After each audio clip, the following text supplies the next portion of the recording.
ప్రార్థన అనే మాటకి ఎంతోమంది ఎన్నో రకాల నిర్వచనాలు చెప్పారు. ప్రార్థన అనే మాటకి ఎంతోమంది ఎన్నో రకాల నిర్వచనాలు చెప్పారు. నేను కూడా చాలా విషయాలు చెప్పాను. కానీ ప్రార్థనకి ఒక ప్రత్యేకమైన నిర్వచనం మీకు అందరికీ తెలిసినా మళ్ళీ ఒకసారి స్పష్టంగా అందిస్తాను. మనం దేవుని మీద ఆధారపడుతున్నాం అన్న మాటని ప్రాక్టికల్గా చూపించటమే ప్రార్థన. అభ్యాసముతో వ్యక్తపరచడమే ప్రార్థన. ప్రార్థన చేసేవాడు, ప్రార్థన చేసే తల్లి, ప్రార్థన చేసే తమ్ముడు, అన్న, అక్క ఎవరైనా కావచ్చు, వాళ్ళు తాము ప్రాక్టికల్గా అభ్యాసపూర్వకంగా ఒక సాక్ష్యాన్ని ఇస్తున్నారు. ఏంటంటే, నేను నా ప్రతి సంగతికి నా మీదనో సాటి మనుషుల మీదనో నేను ఆధారపడట్లేదు, నా సృష్టికర్త అయిన దేవుని మీద నేను ఆధారపడుతున్నాను. Praise the lord. ఈ ఆధారపడడాన్ని మనం సాధన చేసేటువంటి ప్రక్రియ ప్రార్థన. సహజంగా మానవుడు కోరుకున్నది ఏంటో తెలుసా? ప్రారంభంలో దేవుడు కోరుకున్నది ఏంటో, మానవుడు కోరుకున్నది ఏంటో చెప్తా. దేవుడు ఏం కోరుకున్నాడంటే, మనుషుల్ని చేశాడు, వాళ్ళకి స్వేచ్ఛనిచ్చాడు, వాళ్ళు స్వతంత్రంగా బ్రతకొచ్చు, లేదా వాళ్ళకి దేవుడు ఇచ్చిన స్వాతంత్ర్యాన్ని తెచ్చి దేవుని చేతికి అప్పచెప్పి దేవుని అదుపాజ్ఞల్లో బ్రతకొచ్చు. దేవుడు ఏం ఆశించాడంటే, నేను వాళ్ళకి స్వేచ్ఛనిస్తాను, వాళ్ళు నన్ను కోరుకుంటారు, నా నడిపింపులో నా మీద ఆధారపడి బ్రతుకుటలో వాళ్ళకి క్షేమం ఉంది, వాళ్ళకి నేను స్వేచ్ఛనిస్తాను, వాళ్ళు నా మీద ఆధారపడి బ్రతికితే బాగుండు అని ఆశించాడు. అంటే మొదట సృష్టించబడిన మనుషులు తన మీద ఆధారపడాలని దేవుడు ఆశించాడు. కానీ మనిషి ఏం ఆశించాడో తెలుసా?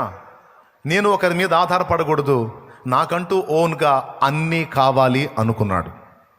అది బ్లండర్ మిస్టేక్, అతిపెద్ద ప్రమాదకరమైన పొరపాటు. దేవుడేం ఆశించాడు? మనిషి తన మీద ఆధారపడాలని దేవుడు కోరుకున్నాడు. కానీ మానవుడేం ఆశించాడు? తనకంటూ సొంతంగా ఉండాలి అని కోరుకున్నాడు. ఈరోజు కూడా తల్లిదండ్రులు పిల్లలకి చెప్తున్నప్పుడు సహజంగా పిల్లలు తల్లిదండ్రుల మాట వినాలి, వింటారు, వింటే బాగుపడతారు, వింటే బాగుండని తల్లిదండ్రులు కోరుకుంటారు. తల్లిదండ్రులు చెప్తారు కూడా, ఒరే బాబు, నీకు కీడు కోరతానా మేలు కోరతానా? మేలే కోరతానా తెలిసినప్పుడు మరి నా మాట వినవేమిరా? నా మాట వినవేమమ్మా, మీరు నా మాట వినండి, లేదా మీరు మా మాట వినండి, అది మీకు క్షేమం అని తల్లిదండ్రులు చెప్తారు. కానీ పిల్లలు చాలామంది ఒక డైలాగ్ వాడతారు. ఏంటో తెలుసా? పద్దాకల ప్రతిదానికి మీరు మీరని మేము మీ మీద డిపెండ్ అయితే ఇక ఎట్లా ఉంది ఇది? ఎట్లా ఉంటుంది ఇది? ఇక మాకంటూ సొంత ఇష్టాలు, ఆశలు, ఆలోచనలు, కోరికలు ఏమి ఉండవా? ప్రతిదానికి మీకు చెప్పాలి, మీరు చెప్పినట్టు చేయాలి, మీరు చెప్పినట్టు వినాలి. ఏంటి ఇది? ఇది ఒక నియంతృత్వం లాగా ఉంది, కానీ ఇది ఏమన్నా ఉందా? మాకంటూ సొంత ఆశలు, అభిలాషలు, మాకంటూ ఇష్టాలు ఉండవా అని తల్లిదండ్రులకు రిటర్న్ కౌన్సిలింగ్ చేస్తూ ఉంటారు పిల్లలు. కానీ వాళ్ళని స్వేచ్ఛకు వదిలేస్తే వాళ్ళు ఏ గతి పడతారో తల్లిదండ్రులకు తెలుసు. ఎందుకంటే వాళ్ళు అనుభవ జ్ఞానం పొందినోళ్ళు, పెద్దోళ్ళు. ఏం జ్ఞానం? అనుభవ జ్ఞానం పొందినోళ్ళు. అంటే ఎలాంటి సిచ్యువేషన్లు, ఎలాంటి పరిస్థితుల్లో ఎలాంటి ఇబ్బందులు ఎదురవుతాయో, జీవితంలో ఏ ఘట్టంలో ఎలాంటి పరిస్థితులు ఫేస్ చేయాల్సి వచ్చిందో వాళ్ళు ఆల్రెడీ అనుభవించి ఉంటారు. అందుకే ముందుగా వాళ్ళు మాట్లాడుతూ ఉంటారు. అది పిల్లలకి ఇబ్బందికరంగా ఉంటుంది, సుత్తిలాగా, సోదిలాగా ఉంటుంది, నసలాగా ఉంటుంది. అబ్బా, మొదలుపెట్టింది అనుకుంటా. కానీ ఎంత ఇబ్బంది పడుతున్నా సరే తల్లిదండ్రి మాత్రం ఒకటే ఆశిస్తారు, పిల్లలు తమ మాట వినాలి, తమ మీద డిపెండ్ అవ్వాలి, తమ ఐడియాలజీని అనుసరించి వారు బ్రతికితే వాళ్ళకి క్షేమం అని వీళ్ళు అనుకుంటారు. కానీ పిల్లలు ఏమనుకుంటారు? తమకంటూ ఒక సొంత ప్రపంచాన్ని నిర్మించుకుంటారు. తల్లిదండ్రులు కొంచెం గట్టిగా కానీ ఈ విషయంలో పట్టుబడితే, సరేలే తగలబడతాను, అన్నీ నువ్వు చెప్పినట్టే చేస్తాను అని మాట్లాడి ఇక వాళ్ళకంటూ ఒక రహస్య ప్రపంచాన్ని ఏర్పరచుకుంటారు. తర్వాత వాళ్ళు దెబ్బతింటాం అనేది మనం చాలామంది జీవితాల్లో చూసాం. హల్లెలూయా. తల్లిదండ్రులు అంటారు, మీకు ఒక ఏజ్ ఉంటుంది, ఒక దశ ఉంటుంది, ఆ ఏజ్ వచ్చిన దాకా దయచేసి మా సలహాను పాటించండి, ఆ టైం వచ్చినప్పుడు, ఆ పక్వత మీలో వచ్చినప్పుడు, ఇక మా అదుపాజ్ఞలకు మీరు లోబడాల్సిన అవసరం లేదు, మీరు స్వతంత్రులు, మీకు మనసు వచ్చినట్టు మీరు అడుగులు వేయొచ్చు. ఆ పక్వత మీలోకి వచ్చిన దాకా కొంచెం వెయిట్ చేయండి అని పాపం బతిలాడుతూ ఉంటారు. ఏం చేద్దాం, కొంతమంది పిల్లలు వాటిని పట్టించుకోని కారణం చేత ఆవేశంతో అడుగులు వేసి మూతి పగలు కొట్టుకుని ఆ తర్వాత అదే తల్లిదండ్రిని మళ్ళీ పీడిస్తారు. ఏం చేద్దాం, వాళ్ళకి ఇచ్చినటువంటి స్వేచ్ఛను, వాళ్ళ మీద కలిగి ఉన్న ప్రేమను బట్టి ఈ తల్లిదండ్రులకు మళ్ళీ బాధలు, మళ్ళీ వాళ్ళు తెచ్చుకున్న దరిద్రాన్ని మళ్ళీ వీళ్ళు మొయ్యక, వాళ్ళు తగిలించుకున్న ఉచ్చులను మళ్ళీ వీళ్ళు కష్టపడి అవసరమైతే వీళ్ళ బతుకుల్ని త్యాగం చేసినా వాటిని తొలగించక తప్పదు. అంటే ఆదాం హవ్వల విషయంలో దేవుడు అంతే చేశాడు. అందుకని చెప్తున్నాను నేను. సో దేవుడు ఏం ఆశించాడు చెప్పండి? మనుషుడు తన మీద ఆధారపడాలి, అది వానికి క్షేమమని కోరుకున్నాడు ఒక తండ్రిగా. కానీ మానవుడేమో అనుకున్నాడు, ముఖ్యంగా హవ్వ, సర్పములో సాతాను ప్రవేశించి హవ్వను శోధించినప్పుడు వాడు ఏ పాయింట్లో శోధించాడో తెలుసా? అతని మీద నువ్వు ఆధారపడేదేంటి? అది ఆ పండు తింటే నీవు ఒక స్వతంత్రమైనటువంటి వ్యక్తివి అవుతావు, నువ్వు కూడా ఆయన వంటి దానవవుతావు, నీ భర్త కూడా దేవుని వంటి వాడు అవుతాడు, మీరు దేవతల వలె ఉందురు, మీ కళ్ళు తెరవబడతాయి, మీకు సొంత జ్ఞానం వచ్చేస్తుంది, ఇక ప్రతిదానికి దేవుడు దేవుడు దేవుడు అనాల్సిన అవసరం లేదు, ఓన్ లైఫ్, స్వతంత్ర జీవితం, సొంత జీవితం సూపర్గా ఉంటుంది అన్నాడు. సో అక్కడ మనస్సు ఎటు లాగిందో మీకు తెలుసు, మనిషి బుద్ధి ఎటు మారిందో తెలుసు. దేవుని మీద ఆధారపడటం అనేది ఇష్టం లేదన్నది అక్కడ వ్యక్తమైంది.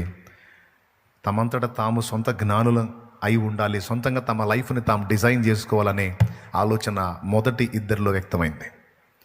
తర్వాత అదే బ్లడ్ పంచుకొని పుట్టిన మనందరికీ ఆ జాడ్యం అంటింది. పారంపర్యంగా ఆస్తులు కలిసి వచ్చినట్టు, పారంపర్యంగా రోగాలు వచ్చినట్టు, పారంపర్యంగా ఈ స్వతంత్ర జీవితం, ఓన్ లైఫ్, సొంత జీవితం, నా ఇష్టం అనే నైజం అందరికీ వచ్చింది. ఎంతమంది ఒప్పుకుంటారు? రైట్. ఇప్పుడు యేసు ప్రభుని గుర్తెరగక ముందు మనం ఆ మెట్లో ఉన్నాం. ఎవరన్నా కదిలిస్తే నా ఇష్టం ఏంది అంటాం. ఆఖరికి ఇంట్లో వాళ్ళు కదిలిస్తే నా ఇష్టం ఏంది, కాదురా ఏం నీ ఇష్టం అంటే ఇక మరి మేము ఉంటే ఏం చేస్తారు? చేయండి, నా ఇష్టం అంతే. ఆడపిల్లలు కూడా అంతే, నా ఇష్టం. ఫ్యామిలీలో ఇక అందరూ డైలాగ్ అయితే తెలుసు కదా, కొంతమంది భార్యలు భర్త, అమ్మాయి ఇది కరెక్ట్ కాదు, నా ఇష్టం, ఇష్టమైతే ఉంటా లేదా వెళ్ళిపోతా, అట్లా అంతే, నా ఇష్టం. ఒక్కొక్క భర్తకు భార్య చెప్పబోయింది, ఏమయ్యా అట్లా కరెక్ట్ కాదేమంటే, ఏ నా ఇష్టం ఇస్తా ఒకటే అంటాడు. ఇది ఇంకా దారుణంగా ఉంటుంది అని తెలుసు కదా. ఈ నా ఇష్టం అనే డైలాగ్ అందరి నోట్లో ఉంటుంది కదా. పబ్లిక్లో అదే డైలాగ్, హౌస్లో అదే డైలాగ్. ఇలాంటి అలవాట్లలో పెరిగాం. ఎప్పుడైతే యేసు ప్రభులోనికి వచ్చామో, యేసు ప్రభుని తెలుసుకున్నామో, మనకు ఒకటి స్పష్టంగా అర్థమైంది. ఏమర్థం తెలుసా? మన సొంతంగా మనం అన్నీ రీచ్ అవ్వలేము, ముఖ్యంగా పరలోకాన్ని చేరలేము. మనమంటూ దేవుని రాజ్యానికి చేరాలంటే మనకు ఒక వ్యక్తి అవసరం అన్న సంగతి మనకు అర్థమైంది. మనకు ఒక పర్సన్ అవసరం. ఇప్పుడు మనందరం నిత్య జీవార్థమై ఆయన ఆశ్రయించాం. అవునా? ఎవరిని ఆశ్రయించాం? యేసుక్రీస్తుని ఆశ్రయించాం. ఎవరి కోసం ఆశ్రయించాం? మన కోసం. ఏం ఆశించి ఆశ్రయించాం? యుగయుగాలు సృష్టికర్త అయిన దేవునితో ఉండాలని ఆశించి డైరెక్ట్గా మరి అక్కడికి పోవటానికి మనకు లైసెన్సులు లేవుగా, అంతా తేడానే. కాబట్టి ఇప్పుడు ఆయన మన పాపముల కొరకు, మన అతిక్రమముల నిమిత్తం గాయపరచబడి శ్రమ నొంది మనకు విమోచన ఇచ్చాడు కనుక ఇప్పుడు ఆయనను పట్టుకొని మనం వెళ్ళొచ్చు. సో ఇప్పుడు మనకు ఒక వ్యక్తి అవసరమయ్యాడు అన్నది క్రీస్తులో మనకు అర్థమైంది. అవునా? ప్రభులో మనకు అర్థమైంది. దాంతోపాటు ఇంకొకటి కూడా అర్థమైంది. పరలోకంలోనికి చేరడానికి, నరకాగ్ని తప్పించుకోవడానికి, దేవునితో యుగయుగాల జీవితానికి మాత్రమే కాదు, ఈ భూమి మీద జీవించిన జీవిత కాలంలో మన శరీరానికి కానీ ఆత్మకు కానీ ఏర్పడేటువంటి సమస్యలకు పరిష్కారం కూడా దేవుని దగ్గరే ఉంది. అన్నిటికీ మనం దేవుని మీదే ఆధారపడాలి. Praise the lord. సో ఒక వ్యక్తి మీద ఆధారపడి బ్రతకటం అనేది భూమి మీదనే మనకు శిక్షణము, ట్రైనింగ్ పొందటం లాంటిది, అభ్యాసం చేసుకోవటం లాంటిదే ప్రార్థన. ఎందుకంటే వినండి, ఈరోజు ఇంతమంది ఉన్నాం, మనకి బోల్డంతమంది ఫ్యామిలీ మెంబర్స్ ఉన్నారు, కుటుంబ సభ్యులు. కొన్ని కుటుంబాల్లో 6 ఉన్నారు, 7 ఉన్నారు, 8 మంది ఉన్నారు, 4 ఉన్నారు. కొన్ని ఫ్యామిలీస్లో పెద్ద కుటుంబాలు ఉన్నాయి, చిన్న కుటుంబాలు ఉన్నాయి. కొన్ని కుటుంబాలకు 20-30 మంది కూడా ఉన్నారు. అయితే ఒక్క మాట గుర్తుపెట్టుకుని, నువ్వు స్త్రీవైనా పురుషుడివైనా, ఎంతమంది ఉన్నా, ఎన్ని అనుబంధాలు ఉన్నా, ఒక రోజు వస్తుంది, ఆ రోజు నువ్వు సింగిల్గానే ప్రయాణం అవ్వాల్సి ఉంటుంది.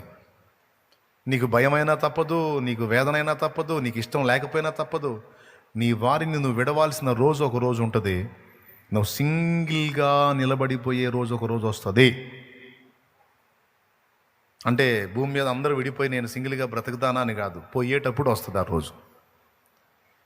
యాత్ర ముగించి పోవునప్పుడు నీతో ఎవ్వడు రాడు.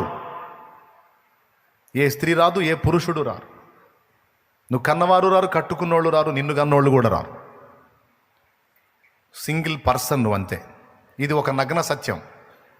ఇప్పుడు బాగా లోకపు మత్తులో ఉన్న వాళ్ళకి ఇదంతగా నప్పదు, కానీ నిజం ఇది. ఎంతమంది ఒప్పుకుంటారు? 100%, 100% నిజం. ఏనాటికైనా నీకు ఒంటరితనం తప్పదు. ఈరోజు నీ చుట్టూ డజన మంది ఉండొచ్చు, ఒకరోజు వచ్చింది నువ్వు ఒక్కతవే ఉంటావు, నువ్వు ఒక్కడివే ఉంటావు. ఆనాడు నీ పక్కన నిలబడేది ఏ నరుడు కాదు కానీ యేసయ్య ఒక్కడే. ఎవరు? యేసయ్య ఒక్కడే. ఈ లోకాన్ని నువ్వు వదిలిపెట్టిన తర్వాత నీ ప్రక్కకు చేరతాడు యేసయ్య. చేరిన తర్వాత ఎంతకాలం నీతో ఉంటాడంటే, ఇక అంతము లేని రాజ్యంలో యుగయుగాలు ఆయన నీతోనే ఉంటాడు. ఆయన నీ నుంచి విడిపోడు. అది ఎప్పుడో చచ్చిపోయాక చూద్దాంలే అని మీరు అంటారేమో. భూమి మీద బతికుండగానే ఆయన కంటికి మరుగై, మన కళ్ళకి ఆయన మరుగై ఉండగానే మనం ఆయనతో సహవాసం చేయటం, ఆయనతో మాట్లాడటం, ఆయనతో సంభాషించటం, ఆయన మీద డిపెండ్ అయి నడవటం అనేది అభ్యాసం చేయడాన్నే ప్రార్థన అన్నారు. దేవునికి స్తోత్రం. ప్రార్థన చేసేవాడు, ప్రార్థనకు ఆసక్తి చూపేవాడు, ప్రార్థన ఎడల తృష్ణ కలిగిన వాడు, దేవుని మీద నేను ఆధారపడటం నేర్చుకుంటున్నాను, దేవుని మీద ఆధారపడి బ్రతకడాన్ని నేను సాధన చేస్తున్నాను. ఎందుకంటే ఏ విషయంలో కూడా నా అంతటా నేను అన్ని డీల్ చేసుకోలేను. ఒకప్పుడు నేను నా ఇష్టమని కోరుకొని దరిద్రాన్ని తెచ్చిపెట్టారు మానవులు, ఆది మానవులు ఇద్దరు. అయితే ఇప్పుడు నేను కాదు, నా ఇష్టం కాదు, నా సమస్తము ఆయన మీద ఆధారపడి ఆయన ఇష్ట ప్రకారం బ్రతకడానికి నన్ను నేను అప్పగించుకోవడాన్ని సాధన చేస్తున్నాను. అందులో మొదటి అడుగు ప్రార్థన. స్పష్టంగా అర్థమైతే నువ్వు అలా స్పందించు. అర్థం కాకుండా అయిపోయిందా అన్నట్టుగా అట్లా చేయొద్దు. ఎంతమందికి అర్థమైంది? ఏం అర్థమైంది? నీ ముఖం అర్థమైంది, అంతేనా? ఏమర్థమైంది? దేవుని మీద ఆధారపడడాన్ని సాధన చేయటం. ప్రార్థన చేసేవాడు ఏం ప్రాక్టీస్ చేస్తున్నాడు తెలుసా? దేవుని మీద ఆధారపడడాన్ని నేర్చుకుంటున్నాడు. అంటే ప్రార్థన చెయ్యనోడు దేవుని మీద ఆధారపడటం, దేవుని మీద ఆధారపడి జీవించటం అనేదాన్ని సాధన చేయటల్లా. అంటే దేవుని అవసరత నాకు లేదన్నట్టు బతుకుతున్నాడు. అంటే దేవుని అవసరత నాకు లేదు అంటే నా అంతటా నేను బ్రతకగలను, చరించగలను, ఏమైనా చేయగలను నా అంతటా నేనని తన మీద తనకి బాగా నమ్మకం ఉన్నవాడే కదా ఆయన మీద ఆధారపడాడు. కాబట్టి ప్రార్థనను నిర్లక్ష్యం చేసే వ్యక్తి తన మీద తను ఆధారపడుతున్నాడు. ప్రార్థన ద్వారా ప్రభువుని సమీపించే వ్యక్తి ప్రతి విషయానికి నేను కాదు, నా దేవుడే నాకు సహాయకుడని ప్రభు మీద ఆధారపడడాన్ని సాధన చేస్తున్నాడు. ఓకే, పాయింట్ నెంబర్ 1 నీకు తెలియజేయాలనుకున్నాను నేను ఈ విషయాలన్నిటినీ. రెండో సంగతి ఏం చెప్పాను? మొదటి సంగతి, రెండో సంగతి అయింది. ఇప్పుడు ప్రార్థన చేసేటువంటి వ్యక్తి సహజంగా నిద్రపోయి ఆహారం తిని ప్రార్థన చేయటం మామూలు విషయమే. కానీ తిండి నిద్ర కూడా మానుకొని, ఈరోజు లోకమంతా హాయిగా నిద్రపోతుంది ఈ టయాన. చలికి మంచిగా ఫుడ్ తిని కాసేపు సెల్ ఫోన్ చూసేవాడు చూసి దుప్పటి ముసుగు దాన్ని వెచ్చగా వండుకొని ఉంటారు నాకు తెలిసి, ఎక్కడోళ్ళు అక్కడ. ఇక్కడికి వచ్చి కూడా కొంతమంది వేసి ఉంటారు, పడకలు వేసి ఉంటారు. ఒకటి బాధి లేపండి ఎవరన్నా అట్లా వండుకొని ఉంటే. ఎందుకు వచ్చావు నిద్రమోహమా? నిద్రపోవటానికి కాదు కదా, లే అని లేపండి. ఎందుకంటే దేవుని ఆశీర్వాదం కోల్పోతారు. పాపం త్యాగం చేద్దామని వచ్చారు, ఆగలేకపోయారు. వచ్చి దేవుడిని పక్కన పెట్టి నిద్రకే సమయం ఇచ్చారు, నిద్రకే విలువనిచ్చారు. కానీ మీరున్నారే ఇంతమంది నిద్రపోలా. మీ హృదయాలు దేవుని కొరకు పరితపిస్తున్నాయి. ఎందుకని మీకు ఈ పరిస్థితి? లోకమంతా హాయిగా నిద్రపోతుంది, మీతో కూడా వచ్చిన వాళ్ళు అక్కడక్కడ పడకలేసి నిద్రపోయి ఉంటారు. కానీ మీరు మాత్రం నిద్ర మానుకొని దేవుని సన్నిధిని కాచుకున్నారు. అంటే మీరు ఒక సంకేతాన్ని ఇస్తున్నారు దేవునికి. దేవా, ప్రజెంట్ నేను ఎదుర్కొంటున్నటువంటి పరిస్థితుల్లో ఇదిగో నిద్ర కూడా పట్టట్లేదు నాకు. ప్రజెంట్ సిచ్యువేషన్లో నీ అవసరత నాకు చాలా ఉంది దేవా. నువ్వు జోక్యం చేసుకోకపోతే మాత్రం నా వల్ల కాదు. నువ్వు హాయిగా తిని నిద్రపోతా ప్రార్థన చేస్తే అది కామన్ విషయం, ఓకే, రాసుకుంటాడు, అది కూడా దృష్టిలో పెట్టుకుంటాడు. కానీ తిండి నిద్ర కూడా పక్కన పెట్టి నువ్వు దేవుని వైపు చూసావంటే నువ్వు ఒక సంకేతాన్ని ఇస్తున్నావు దేవునికి. మామూలు విషయాలు అయితే నేను అంతగా పట్టించుకోను, నిన్ను అంతగా ఇబ్బంది పెట్టను, కానీ ఇప్పుడు నా పరిస్థితి అస్సలు బాగలేదు, నాకు ఈ పరిస్థితుల్లో నీవే సహాయం తండ్రి. దయచేసి ఇదిగో నాకు తిండి పట్టట్లా, నిద్ర పట్టట్లా, కొంచెం నన్ను కనిపెట్టు, నీ అవసరత నాకుంది, నాకు సహాయం చేయి అని ఒక చక్కని సంకేతాన్ని మనం దేవునికి పంపిస్తున్నట్టు రుజువిది. అందుకే ప్రార్థన చేయండి. కొన్ని మొండివి మిమ్మల్ని పీడిస్తుంటే దాని విషయంలో దేవుని అవసరత నీకు ఇంకా ఎక్కువ ఉన్నట్టు గుర్తించి ఉపవసించి ప్రార్థించు అన్నాడు యేసయ్య. ఇది మార్కు సువార్త 9వ అధ్యాయంలో ఒక దురాత్మను గురించి మాట్లాడేటప్పుడు ఈ ప్రస్తావన తీసుకొచ్చాడు ఆయన. శిష్యులు దయ్యాన్ని వెళ్ళగొట్టలేకపోయారు. యేసు ప్రభు వచ్చి ఒక మాట గద్దించగానే దయ్యం వాడిని పడద్రోసి విలవెల్లాడించి వెళ్ళిపోయింది. ఆయన వారిని గద్దించాడు. విశ్వాసం లేని తరం వాళ్ళ ఎంతకాలం మీతో ఉంటాను, ఎంతకాలం మిమ్మల్ని సహిస్తాను, ఏంటి మీరని కోపడ్డాడు. కోపడి ఆ చిన్నవాడికి పట్టిన దయాన్ని వెళ్ళగొట్టిన తర్వాత ఆయన ప్రశాంతంగా ఉన్నప్పుడు శిష్యులు ఆయన దగ్గరికి చేరి, ప్రభు మేమెందుకు ఆ దయాన్ని వెళ్ళగొట్టలేకపోయాం, నువ్వు ఒక మాట పలకగానే అది వెళ్ళిపోయింది, మేమెందుకు దాన్ని వెళ్ళగొట్టలేకపోయామని అడిగారు. అప్పుడు ఆయన చెప్పాడు, మార్కు సువార్త 9వ అధ్యాయం, బైబిల్ ఉంటే తీయండి, ఆ మాట అండర్లైన్ చేసుకోండి. 29 మనసులో చెప్పుకుంటే ఎవరికి కనపడిద్ది? మార్కు సువార్త 9:29. అదే అందుకు ఆయన ప్రార్థన వలననే గాని మరి దేని వలనైనను ఈ విధమైనది వదిలిపోవట అసాధ్యమని వారితో చెప్పెను. ప్రార్థన వలననే అన్నకాడ 2 అనే సంఖ్య వేసి పుట్నోట్లో దాని అర్థం రాశాడు, ఉపవాసం వలననే. ఉపవాస ప్రార్థన వలననే. ఏం మామూలు ప్రార్థన పనికిరాదా? అన్ని ప్రార్థనలు దేవుడు వింటాడు. మన పిల్లలు అడిగిన ప్రతిదీ మనం మనసులో పెట్టుకుంటాం, కానీ వాడు క్యాజువల్గా అడిగినప్పుడు అది క్యాజువల్గానే తీసుకుంటాం. తిండి మానుకొని కూర్చున్నాడు అనుకో,